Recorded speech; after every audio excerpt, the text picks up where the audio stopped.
I'm Mike, your creative tech chap, and in this video we're going to have a first look at the MacBook Neo and how it works and handles Blender. Some people have commented that it's only got a mobile chip, it's only got 8GB of RAM. Is that enough? Let's have a look. I've got it here for my daughter. I've only got it for a couple of days, and this is not going to be a normal unboxing video. This is going to be one focused on Blender. So if you've got any questions about this new device and Blender, pop them in the comments below. I'm going to do a load of videos over the next few days before this goes to my daughter. Let's crack on with the unboxing. Where do I chuck this? Over there. Ooh. Oh. That is yellow. It's just the outer box though.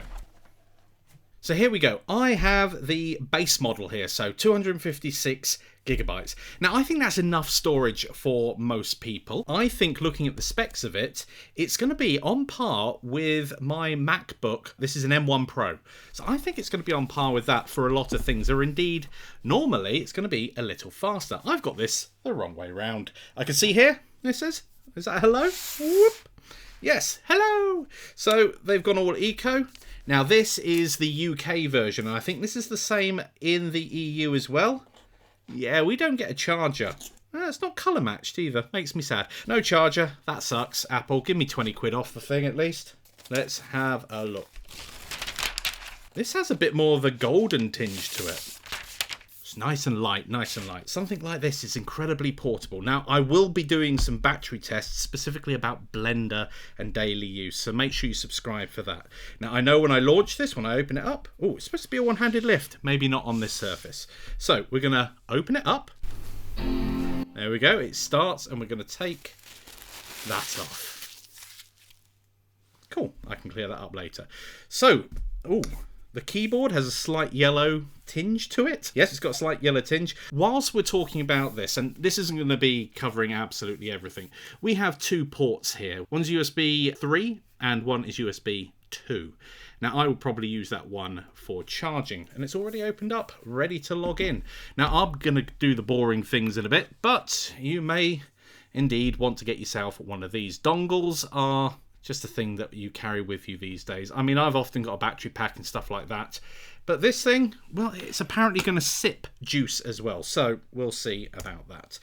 So in terms of size, I think this is an incredibly portable laptop. I've just started going through the process of setting it up. And I actually like the feel of the trackpad more so than the haptic feel of the MacBook Pro that I've got there. Right, I need to connect to my Wi-Fi, and of course there's a software update before we even get going. So I'm going to let that install.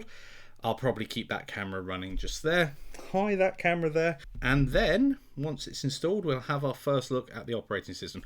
Now, what I am expecting is, even though on paper some of the hardware is much faster on the MacBook M1 Pro that I've got there, I think with the modern processor in this, I think it's going to feel a lot snappier. Not to mention that one is bogged down with lots of software. Now, I am going to load this up with a suite of software. I'm going to do Blender. I'm going to do some game development software. I just want to really push it to its limits. Sometimes unfairly, right? If we're dealing with a base level MacBook here. But I think it's actually going to be more competent than most people are making it out to be. So this is very familiar. If I go ahead, launch Safari, let's start getting some applications on here. Now, one of the things I will do initially is I am going to make some screen recordings, and for that I'm going to use QuickTime. So I'm going to use the built-in screen recorder. Now, what I'm not going to do is I'm not going to do screen capture when it comes to actual performance tests, because actually capturing the screen uses, I don't know, 5-10% of the performance, and that would be unfair when it doesn't have a lot of grunt, apparently. We'll see, to begin with. Right, let's start a screen recording. We can do that in QuickTime. I will use the Neo microphone and just use it in part of the video, in fact. We're doing the entire screen, so now click record.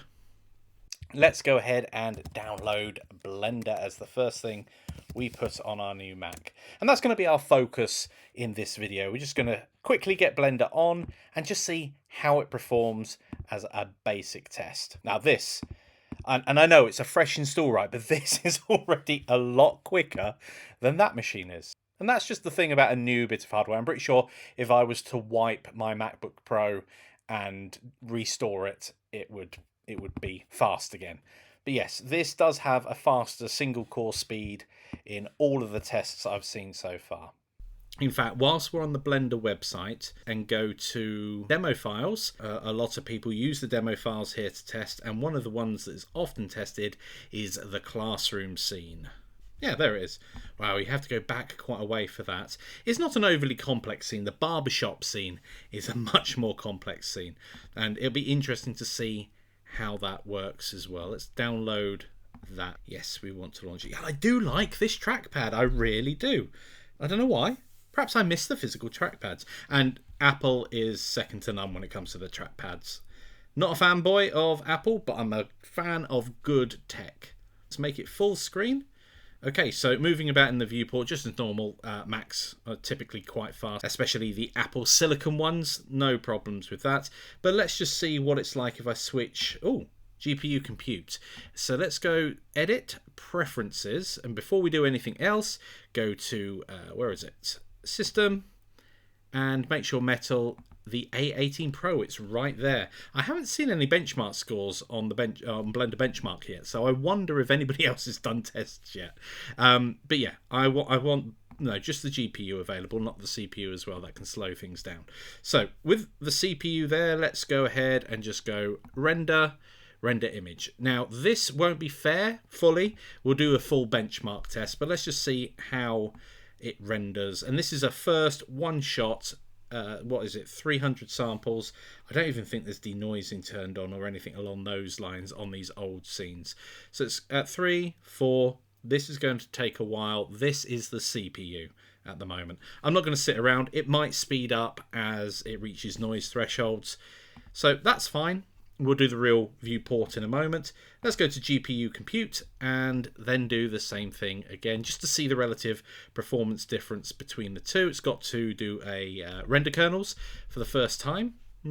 So this isn't indicative of performance all the time. Now this is one of the things to bear in mind. Depending on what you're intending on using your computer for, you definitely don't need everything loaded on at the same time.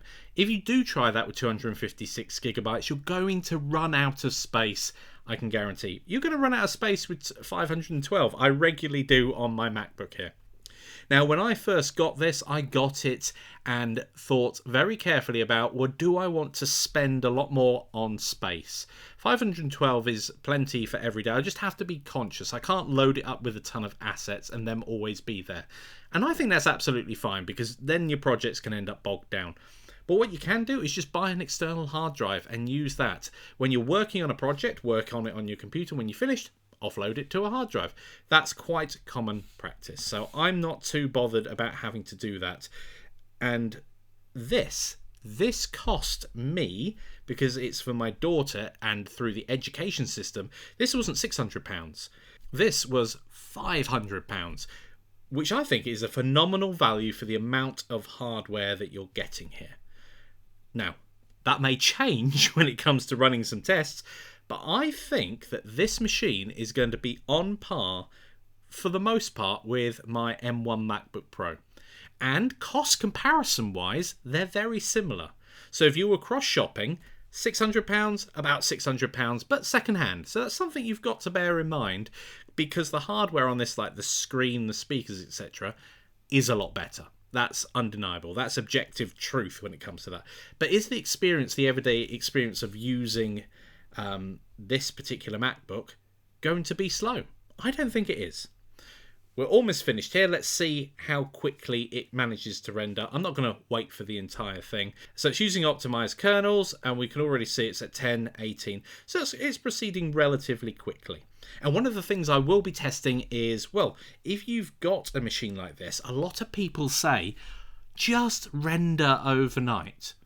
Well, is it possible to do that? If you had a complex scene and you just left this rendering overnight, wouldn't it just heat up? I mean, it doesn't have a fan. This is where that mobile chip might actually come in handy. It's so low powered that it might not need any extra cooling, with the chassis being aluminium as well. We shall see. So this is proceeding along. I think that's absolutely fine.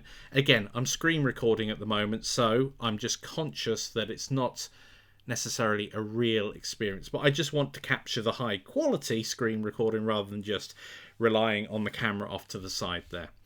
So, before I do anything else, whizzing around the viewport, I do love trackpads. This is so easy to maneuver around. Anyway, let's go to the camera view, and then let's switch on. And of course, it's such an old Blender version, the header bars at the bottom. Let's just switch on viewport rendering. Okay, that's not bad, actually. Let's move around. Now, that is quite, well, it's sluggish, right? Now let's just stop the recording that's currently going and see if that picks up speed a little. Oh, I think that is a little quicker. Let's just go to render. Let's see if this is a bit quicker in terms of how quick it's going through. Because recording the screen is going to use more of the processor or GPU. I don't know what was doing the encoding. Actually, that looks about the same as before. So that's not too bad. And I think if you, I mean, going back in the day, my first Mac was a MacBook Pro 15-inch that had an NVIDIA 750M in it, 2 GB of VRAM. This has got shared memory. It's going to have more memory than that, and obviously you're doing a lot more. But actually, this is probably going back to near when I did have that particular system. So, I would have been very happy with this being my first system. Okay, fantastic. So, what do you want to know from this MacBook? What sort of things do you want me to test? I've got a request, a sculpting challenge. I'm not going to go and do lots of detailed sculpting, but what I will do is I will do, let's see how many polygons we can have on screen before it becomes unusable. Now, that in itself is going to be more of a test of the CPU and GPU combined and the RAM. Because when you have a lot on screen, a lot of geometry, it's got to be stored somewhere. And it is often stored in memory, and it needs to be recalculated as you're doing any sculpting. But if you have any other particular questions, specifically Blender focused or game development focused, do sound off in the comments below, and I will see what I can do. I've only got it for a few days, and then it has to go off to my daughter. This is her laptop. I'm using it for a bit of fun before it has to go. That's it for this one, and I'll see you all in the next one.